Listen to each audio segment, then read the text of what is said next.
Jeremiah Cole's diner was days away from being seized. Bills piled high. Neighbors mocked him. And still he kept feeding strangers who walked through his door. One night, he gave his very last plate of food to a trembling homeless man, ignoring whispers that kindness was the reason he was broke. But when officers arrived to shut his diner down, black SUVs pulled up outside, and the same man everyone thought was a nobody stepped out, dressed in a suit that made the whole street go silent. Before we go any further, we'd love for you to hit that subscribe button. Your support means the world to us, and it helps us bring you even more powerful stories.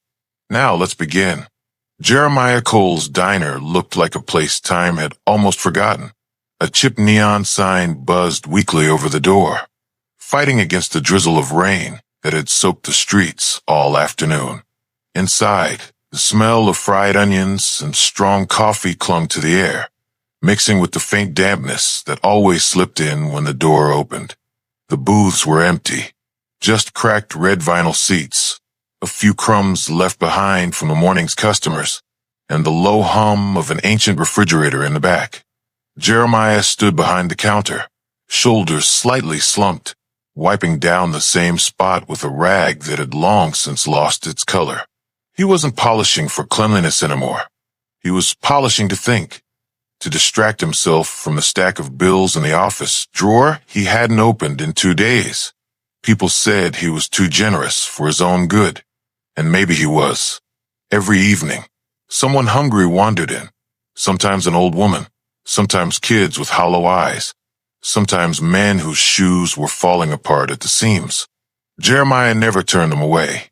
He'd slide a plate across the counter, no questions asked. It wasn't charity to him. It was survival. If I can cook, they can eat, he always muttered under his breath. That night, the bell over the door jingled softly. A figure stepped inside, thin, soaked, his coat hanging like a second skin. The man's beard was patchy, his eyes sunk deep, and his hands trembled as if the cold had crept all the way into his bones. Jeremiah didn't hesitate.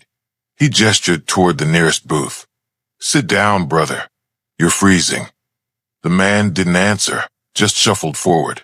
He smelled faintly of rainwater and the kind of exhaustion that clung after too many nights on concrete sidewalks. Jeremiah poured him a mug of hot coffee, set down a steaming bowl of chicken soup, and slid over a couple of painkillers from the jar he kept near the register. From the corner booth, 2 locals whispered loud enough for Jeremiah to hear. "See, that's why he's broke," one muttered, "giving away food to every stray that walks in." The other snorted, "He'll lose this place before winter's done." Jeremiah's jaw tightened. He caught their reflection in the chrome of the coffee machine, but didn't turn around. He wasn't about to defend himself. What was the point? Let them think he was foolish. Instead, he focused on the man in front of him. The stranger sipped slowly, watching Jeremiah with a strange stillness, like he was studying more than just the food.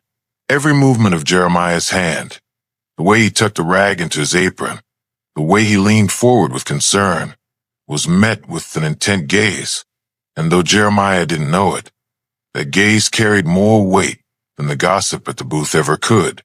The rain outside tapped harder against the window.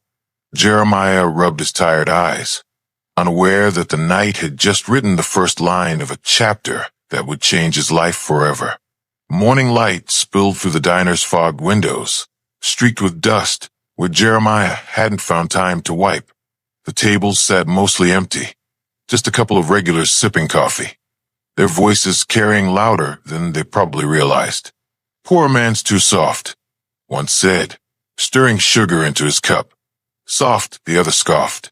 "It's stupidity. You don't give away food when you can't even pay rent." Both of them chuckled, shaking their heads, as if Jeremiah were nothing more than a cautionary tale playing out in real time. Jeremiah pretended not to hear. He moved behind the counter with deliberate calm, refilling the salt shakers, adjusting napkin holders, anything to keep his hands busy. His apron was frayed at the edges, and a thin crease of sweat sat on his brow despite the chill of the morning. But he felt their words. They weighed heavier than the stack of overdue invoices sitting in his office drawer. By mid-afternoon, the stranger returned. Same ragged coat, same quiet steps. Jeremiah looked up from the grill and nodded toward a booth without hesitation. The man lowered himself onto the seat, his movement slow, like his body resisted every bend. "You again," Jeremiah said softly, setting a plate of eggs and toast in front of him. "Eat. No arguments." The man's hand shook slightly as he picked up the fork. He didn't speak, not much anyway, but his eyes never left Jeremiah. They followed him as he wiped down counters, greeted the rare customer, and checked the old clock above the door, as if time itself were moving too fast for him to catch up. Word around the neighborhood spread quickly. Jeremiah's generosity wasn't seen as noble anymore. It was seen as weakness. Suppliers started to cut him off. One delivery truck never showed, and when he called, the answer was curt.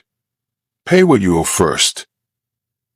That evening, when Jeremiah stepped outside to toss the trash, two neighbors leaned against the lamppost.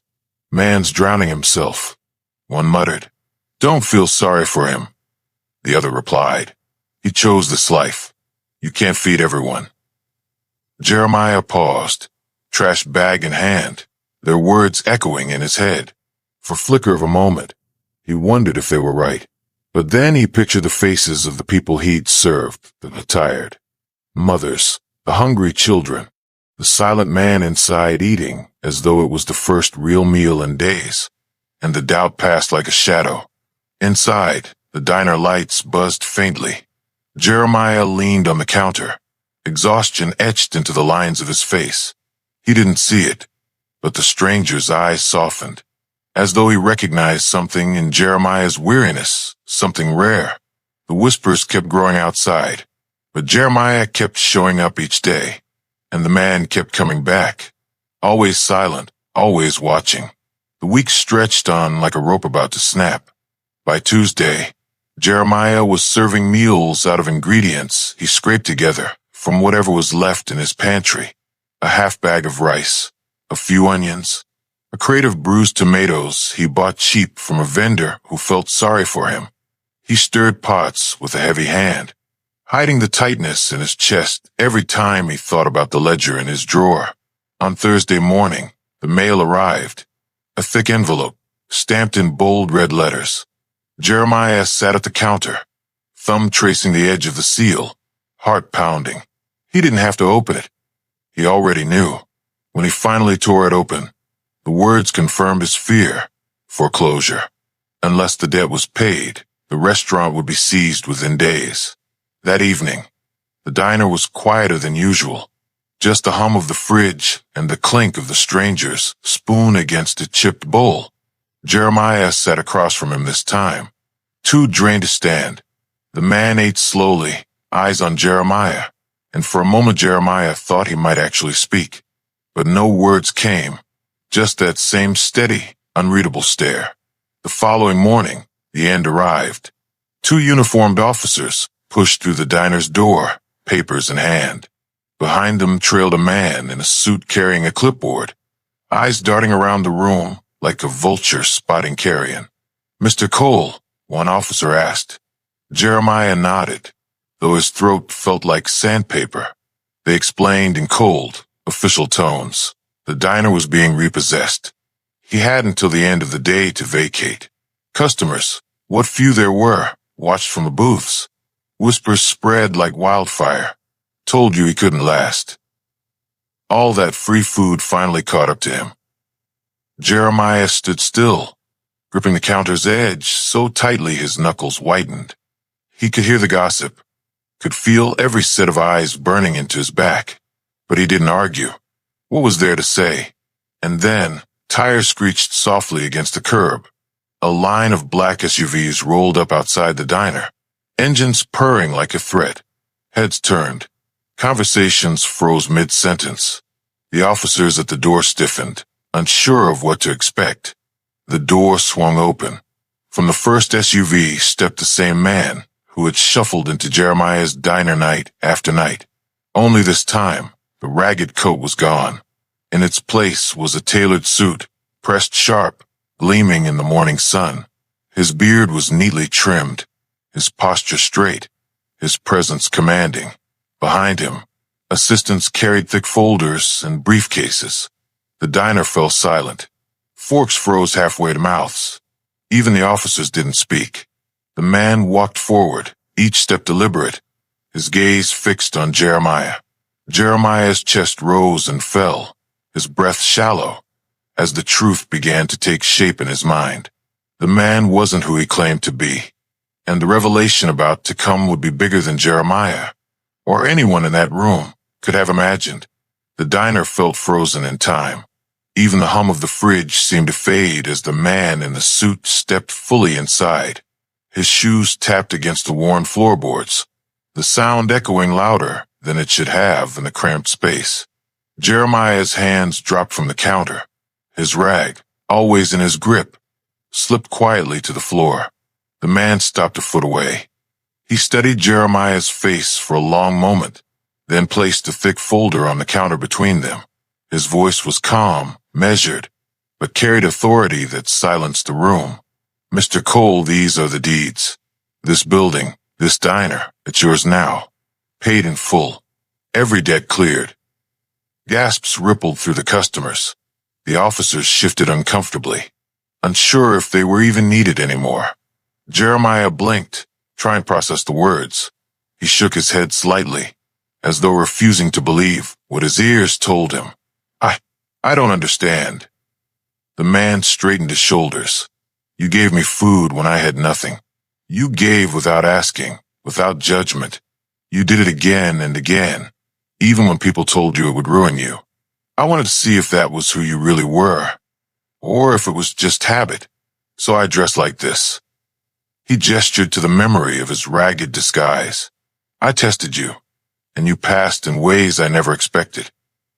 A murmur swept through the diner. The same neighbors who mocked Jeremiah days before now stared wide-eyed, some with shame heating their cheeks. The billionaire continued, "I'm investing in this neighborhood, and I've been watching you longer than you realize. You're not just a restaurant owner, Jeremiah. You're the heartbeat of this place. And men like you don't deserve to sink. They deserve to rise." He pushed the folder closer. "Not only is this diner yours free and clear, but I want to expand it. Fund new locations. Spread your vision. If you'll let me, I'll back you every step." Jeremiah's throat tightened. His hands hovered over the papers, trembling. The whispers in the diner shifted, no longer mocking but reverent. "Can you believe it? He was right all along. Kindness does come back." Tears welled in Jeremiah's eyes, though he tried to blink them away. He reached for the folder, pressing his palm flat against it, grounding himself in the reality that this wasn't a dream. Outside, the rain had finally stopped. Sunlight broke through the clouds, spilling across the cracked neon sign. For the first time in months, Jeremiah felt its warmth. And though his life had just changed in ways he could never have imagined, he knew one thing would remain the same. Tomorrow morning, when the doors opened, anyone hungry would still have a place at his table, because in the end, that was what had saved him. Jeremiah's kindness nearly cost him everything, but in the end, it became the very reason he was saved. What do you think? Does true generosity always find its way back? Let us know in the comments. And if this story moved you, don't forget to like, subscribe, and share. It helps us bring you more stories that remind us of the power of integrity.